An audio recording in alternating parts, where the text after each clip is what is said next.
Kundalini symptom. So it can act in many different ways, many very quite frightening and scary. It can bring out very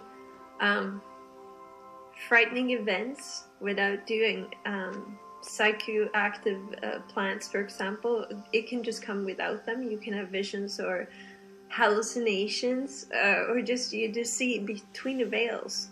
You start to just open up more. So working with activating or having a Kundalini awakening, I mean, I cannot stress enough to do it in a balanced way. You don't want to stress it. You don't want a fast awakening. Like, everyone thinks it's like a pill and everything is going to get better. You're opening up. You're opening up to the force majeure. You know, like it's like turning on the light from 10 to like 1,000,000. If you're not prepared, you're not going to be able to hold that. You're going to go into you're going to become a mental case.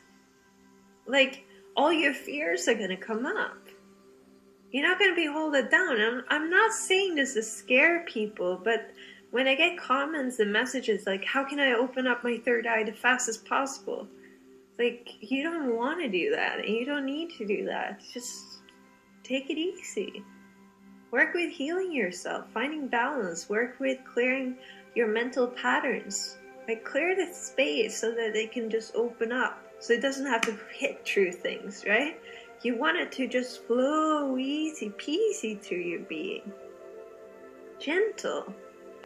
There is no need to stress anything. We're going through a tremendous awakening. People are just awakening all over the place. It's much, much, much easier to have an awakening now than it was 10 years ago. Way, way, way more than 20 years ago and 50 years ago. Oh my God, like, the frequency on this planet is completely changed. And it will continue to rise and rise and rise.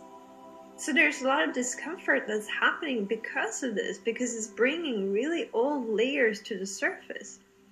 And someone